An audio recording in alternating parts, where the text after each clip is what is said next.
Olá, bom dia, graça e paz, lindonas. Que bom estar aqui com vocês mais um dia. É muito bom estar aqui para celebrar o nome de Jesus através da vida destas mulheres da história da Bíblia, que nos ensina tanto, não é? Como nós temos aprendido aqui com essas mulheres que são tão preciosas, mulheres que nos ensinam o que fazer. Tem também as histórias das mulheres que nos ensinam o que não devemos fazer. Podemos aprender com o exemplo destas mulheres para não cometermos os mesmos erros e aquelas que acertaram, que nós possamos também seguir o exemplo delas. Isabel foi uma grande mulher de Deus, no qual tem muitas coisas que essa mulher pode nos ensinar hoje. Eu quero ler aqui alguns versículos que está registrado no livro de Lucas, no capítulo 1. Eu vou ler alguns versículos para a gente entender a história e depois eu vou resumir como eu sempre faço. Lucas, capítulo 1, versículo 5, diz assim: Existiu no tempo de Herodes, rei da Judéia, um sacerdote chamado Zacarias, da ordem de Abias, e cuja mulher era das filhas de Arão. O nome dela era Isabel. E ambos eram justos perante Deus, vivendo irrepreensivelmente em todos os mandamentos e preceitos do Senhor. E não tinham filhos, porque Isabel era estéril e ambos eram avançados em idade. Versículo 13. O anjo lhe disse: Zacarias, não temas, porque a tua oração foi ouvida. Isabel, tua mulher, dará à luz a um filho, e lhe porás o nome de João. Agora eu vou ler o versículo 41, que diz assim: E aconteceu que ao ouvir Isabel a saudação de Maria, a criancinha saltou no seu ventre, e Isabel foi cheia do Espírito Santo. Eu vou ler até aqui, por enquanto. Aconselho você a ler todo o capítulo 1 de Lucas, para que você conheça essa história. É uma história linda, é uma história que vale a pena ser lida e ser contada. Vale a pena nós aprendermos com essa mulher. Para quem não conhece a história de Isabel, para quem não sabe quem foi essa mulher, eu vou resumir a história dela, apesar da Bíblia conter poucas informações sobre ela. Isabel, como nós já lemos aqui no texto, ela era esposa de Zacarias, que era um sacerdote. Isabel também era filha de sacerdote, porque Isabel era da descendência de Arão. E Arão foi o primeiro sacerdote constituído na Bíblia, registrado na Bíblia. O primeiro sacerdote, quando Moisés instituiu ali, através da ordem de Deus, ele instituiu então a família de Arão como uma família sacerdotal. Então, a Isabel, ela era descendente de Arão, ou seja, ela era filha de sacerdote e se casou com um sacerdote também. A Isabel, a Bíblia fala que ela era uma mulher justa, juntamente com seu marido. Os dois eram justos, viviam uma vida íntegra, dedicada aos preceitos do Senhor, aos mandamentos do Senhor. Ou seja, eles tinham uma vida reta diante de Deus. Eles eram uma família sacerdotal que, com certeza, ali cuidava das pessoas, porque esse era o ofício do sacerdote. Cuidar do templo e também instruir as pessoas na lei do Senhor. E a Bíblia fala que Isabel, ela era justa e íntegra diante de Deus. Porém, Isabel, ela tinha um anseio no seu coração, que era um anseio das mulheres daquele tempo, como também é nos dias de hoje. Mas, Nos tempos de Isabel, a mulher que não podia gerar filhos era considerada uma mulher amaldiçoada. E Isabel, ela era estéril, ela não podia ter filhos. Apesar de toda a sua dedicação, apesar de todo o seu esforço, apesar de tudo que Isabel fazia ali para o Senhor, ela tinha esse anseio no seu coração, essa angústia que ela não podia gerar filhos. Eles continuavam a vida deles ali com Deus, até que um dia, Zacarias, chegou o dia dele servir no templo, porque lá nos tempos de Davi, isso está registrado lá em 2 Samuel, Davi ele institui turnos de sacerdotes para que ficassem 24 horas no templo. Então, chegou-se ali no tempo de Zacarias e Isabel, muito tempo depois, isso ainda continuava, e eles, como tinham muitos sacerdotes, eles faziam sorteios para, uma vez ao ano, um grupo de sacerdotes iriam servir durante uma semana no templo. Chegou então a vez de Zacarias, e quando ele vai servir ao Senhor no templo, ele recebe a visitação do anjo de Deus, que vem trazendo uma mensagem para ele. Após 400 anos, Deus ali em silêncio, pelo menos não há registro nas escrituras de que Deus havia falado com o seu povo. Depois que termina ali o Antigo Testamento, em Malaquias, Deus passa ali aproximadamente 400 anos sem falar com o seu povo, de uma maneira que está registrada, né? É claro que Deus tem as suas multiformas de falar, Deus tem as suas maneiras de falar com o seu povo, mas registrado nas escrituras, Deus passou um período de 400 anos sem falar diretamente com o seu povo. E ali, através do anjo, ele envia uma mensagem para Zacarias. O texto diz que Zacarias ficou muito assustado, Zacarias ficou com medo, porque fazia muito tempo que Deus não falava com o seu povo. E a Bíblia chega a dizer que Zacarias duvidou daquilo que o anjo estava falando. Qual foi a mensagem que o anjo veio trazer para ele? Que a Isabel, a sua mulher, iria gerar um filho. Talvez Zacarias teve ali a sua dúvida, ficou com medo, por quê? Ele e a sua esposa já estavam em idade avançada, ou seja, eles não tinham mais nenhuma possibilidade, humanamente falando, de Isabel gerar um filho. Seu período fértil já tinha passado, seu vigor já tinha passado e não tinha nenhuma possibilidade. Mas aquele anjo fala assim, Zacarias, porque você duvidou no seu coração, você vai ficar mudo até o dia que essa criança nascer. E de fato aconteceu. Zacarias volta para casa, se relaciona com sua mulher e ela fica grávida. Ela começa a gerar. Lindonas, eu consigo assim, eu tento, né, melhor dizendo, eu tento imaginar a alegria que essa mulher ficou. Mas pensa, ela conseguia compartilhar com seu marido, mas ele não podia falar nada porque ele estava mudo. E o tempo passou, e no 6º mês que Isabel estava grávida, no 6º mês da sua gestação, ela recebe a visita da sua prima Maria. Isabel recebe a visita da sua prima, no qual o anjo de Deus havia falado com Maria para ir visitar a sua prima Isabel. Eu acredito até que Deus envia Maria na casa de Isabel para Maria aprender algumas coisas, para Maria adquirir experiência, porque Maria era muito nova, muito jovem. Isabel já era uma senhora com muita experiência de vida. E ali, quando Maria chega e faz a saudação, ela cumprimenta Isabel, o texto disse que a criança que estava no ventre de Isabel, ela começa a se agitar, ela salta de alegria.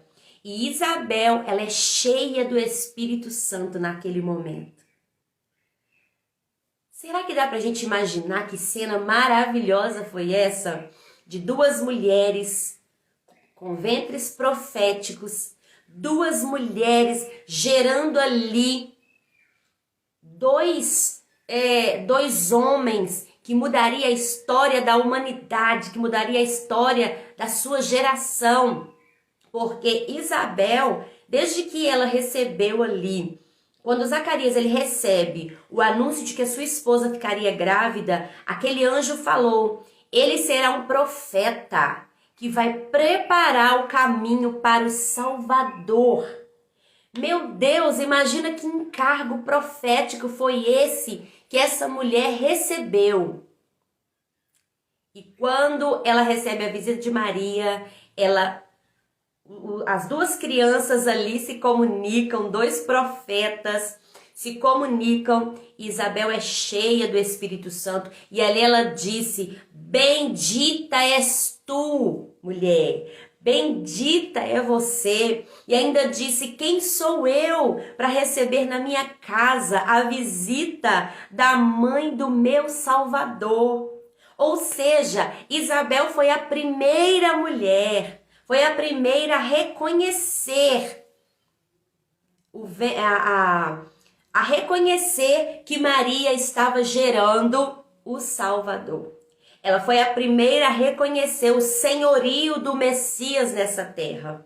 E ali o texto disse que Maria, ela entoa um cântico ao Senhor. O cântico é lindo, depois você lê aí o cântico de Maria.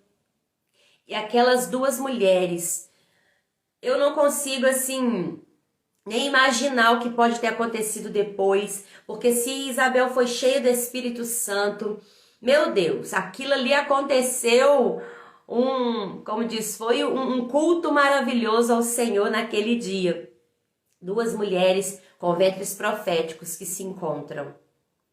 E quando a Maria, ela canta, ela louva ao Senhor, acredito que aquela casa encheu de glória, encheu da graça de Deus, da glória de Deus. E o texto fala que Maria ficou ali 3 meses com Isabel. Esses 3 meses, com certeza, foi uma escola que Isabel passou ali seus ensinamentos para Maria, sua experiência de vida. Maria pôde compartilhar também, Maria pôde aprender ali e depois ela voltou para casa. Quando Isabel deu à luz a João, Zacarias ainda estava mudo. E é tão lindo que tinha-se o costume de dar aos filhos o mesmo nome dos pais. Naquele tempo tinha-se o costume. Hoje ainda tem, né, lindonas? Tem muitas pessoas que dão o nome dos pais para os filhos. E quando é um menino, ainda coloca Júnior lá no final, ou filho. Não era diferente naquele tempo. Tinha-se o costume de dar o nome do pai para o primeiro, principalmente para o primeiro filho. E aí, todos chamavam o menino de Zacarias, porque o pai dele chamava Zacarias. Mas no 8º dia, quando ele vai ser circuncidado e oferecido, apresentado no templo, melhor dizendo.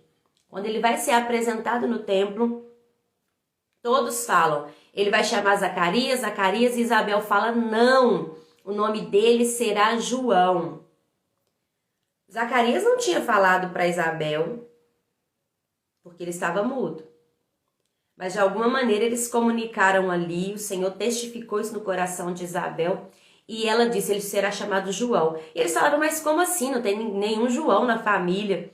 E eles vão perguntar para Zacarias. E Zacarias então pede uma tábua para ele escrever. E quando ele escreve João, todos ficam abismados. Todos ficam ali surpresos de testificar o mesmo nome que Isabel havia falado.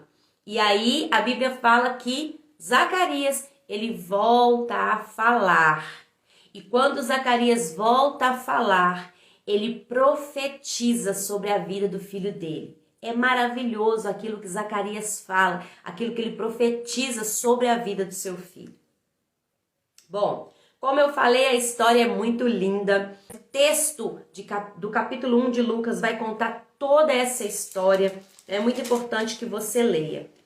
Daí, Vamos então para as lições que nós aprendemos com a vida de Isabel. O que nós aprendemos com a história dessa mulher tão abençoada, tão maravilhosa? A primeira lição que nós aprendemos com Isabel é de perseverança. Isabel perseverou,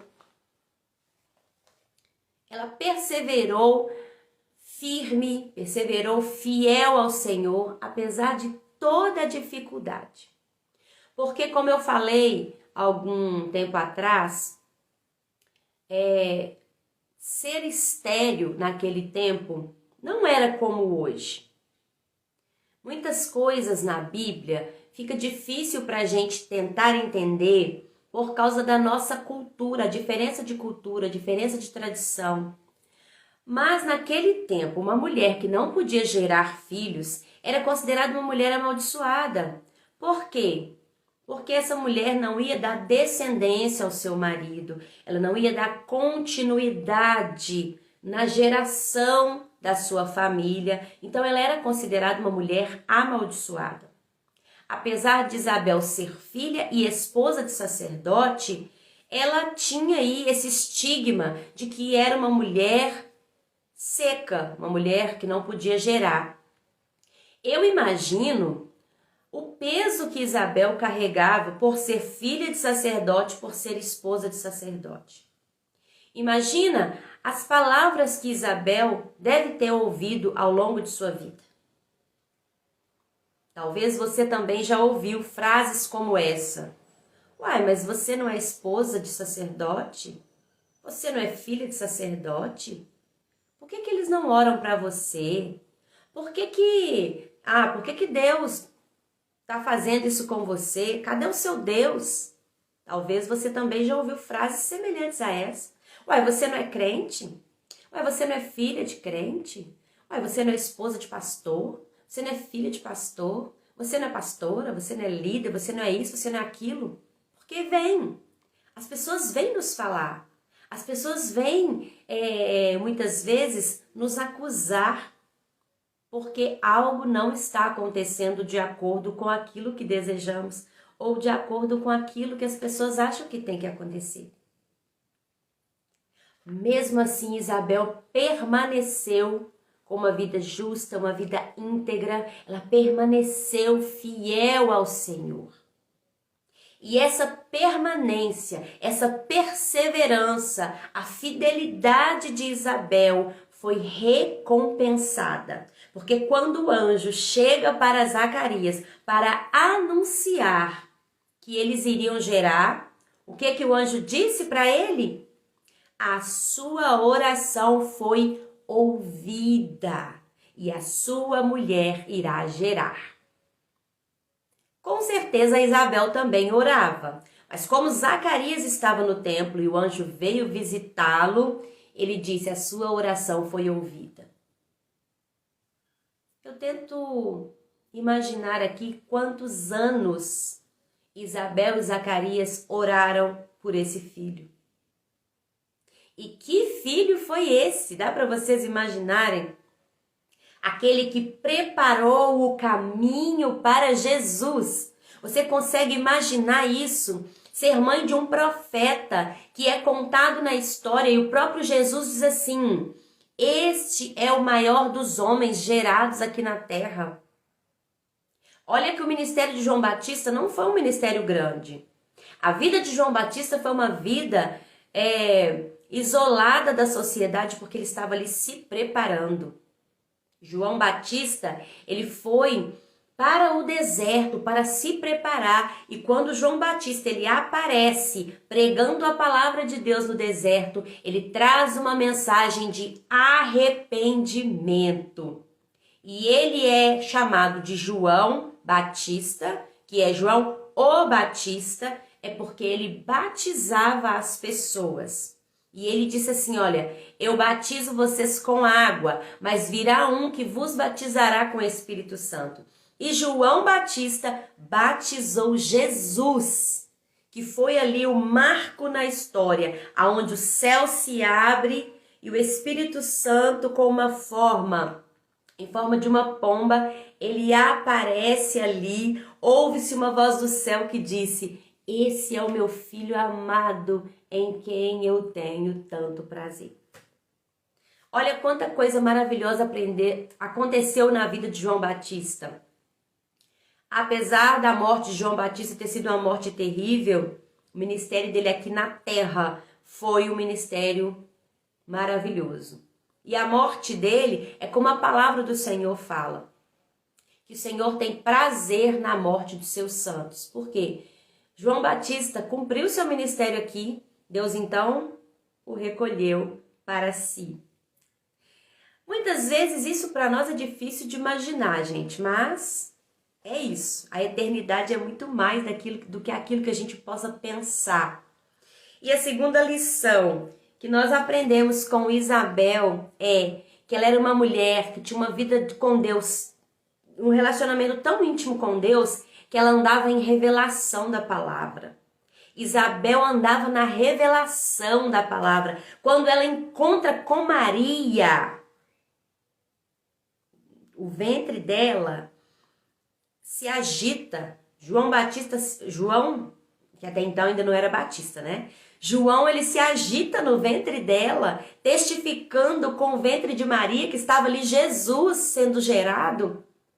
E ela anda na revelação. Por quê? Quando ela se encontra, o Espírito Santo testifica nela. Quem estava chegando na casa dela era o Salvador. Ela anda na revelação da palavra que ela diz: você é bendita. Você é uma mulher bendita, você é uma mulher agraciada. Ela diz para Maria: olha, quem sou eu para receber a mãe do Salvador aqui na minha casa? Isabel andava na revelação, que Isabel foi a mentora espiritual de Maria. Isabel foi aquela que ensinou para Maria tantas coisas. Por ela ser uma mulher de idade avançada, quem sabe, mesmo ela não tendo filhos, ela pôde instruir Maria como que ela iria ensinar Jesus, como que ela iria criar aquele menino. Talvez ela instruiu Maria como que ela teria aquele filho. Talvez ela instruiu Maria como que ela deveria cuidar daquela criança, por ser uma criança especial, por ser alguém que mudaria a história da humanidade. Nós não sabemos o que aquela mulher ensinou para Maria. O fato é que ela tinha muitas experiências para contar. Por ser esposa de um sacerdote, por ser filha de um sacerdote, nós podemos imaginar hoje como a esposa de um pastor, como uma líder de ministério na igreja, uma líder de células, como uma mulher influente na sociedade, podemos dizer assim. Quem sabe Isabel já tinha ajudado outras mulheres a cuidar de crianças, já tinha ajudado outras mulheres a terem as suas crianças, né? Ela poderia ter ajudado ali nos partos, não sei. O fato é que ela tinha uma grande experiência de vida. E como ela era filha de sacerdote, esposa de sacerdote, ela era uma mulher de destaque ali e com certeza era procurada por outras mulheres para receber conselhos, para receber experiências. Talvez era uma mulher experiente na cozinha, na arrumação da casa. Então lembra, Maria, ela estava noiva, ela iria se casar. Então ela precisava aprender de uma forma rápida como se comportar como uma mulher casada, como uma mãe, que ela seria de uma pessoa tão especial. Então Isabel tem muito a nos ensinar. Ela andava na revelação. E por que ela andava na revelação? Porque ela tinha relacionamento com Deus. Isabel não andava na revelação só porque ela era esposa de um sacerdote e filha de um sacerdote. Nós temos na Bíblia exemplos de filhos de sacerdote que não andavam nos preceitos do Senhor. Nós temos exemplos de esposas de reis, esposas de homens que tinham ali um destaque de que não se comportavam como uma mulher de Deus. Então, Isabel, ela nos ensina, ela nos dá esse exemplo de quem tinha relacionamento com Deus e por isso andava em revelação. É isso que o Senhor nos chama para este tempo. O Senhor nos chama para andar na revelação daquilo que Ele tem para nós. Deus não nos chamou para viver uma vida mais ou menos, para viver uma vida rasa. Não, Ele nos chamou para andar no sobrenatural, como Isabel estava vivendo. Isabel vivia na revelação, vivia no sobrenatural. Apesar das dificuldades, das suas angústias por não gerar filhos, Deus recompensa a vida de devoção que Isabel vivia. Ela andava numa intimidade com o Senhor tão grande que ela andava na revelação da palavra. Ela não andava distraída. Ela sempre estava ali, atenta, vigilante, andando na revelação daquilo que Deus estava falando com ela. Ela poderia não ter reconhecido se ela não estivesse em revelação. Ela não teria reconhecido que a prima estava gerando o Salvador. Mas como ela andava em revelação, ela entendeu: eita, chegou mãe de profeta aqui. Chegou uma mulher com um propósito aqui. E ali uniram os propósitos. E ambas foram mulheres que cumpriram o seu propósito nessa terra. Tiveram dificuldades? Muitas dificuldades. Isabel, com certeza, toda a sua vida recebeu críticas e afrontas por não gerar. Depois que ela gerou o João, com certeza também ela foi criticada pela forma com que ela criou esse menino, que quando chegou na sua idade jovem, adulto, ele foi para o deserto, para lá ele se preparar para viver o seu ministério. Então, com certeza não foi fácil a vida de Isabel, mas foi uma vida com propósito. Foi uma vida que teve um foco, um alvo, e o seu maior alvo era quem? Era o Senhor. Então essa mulher fantástica, essa mulher extraordinária, ela tem muito a nos ensinar. Andar na revelação, andar em perseverança, é o que Isabel nos ensina hoje. Deus abençoe a sua vida grandemente. Beijo, Deus abençoe.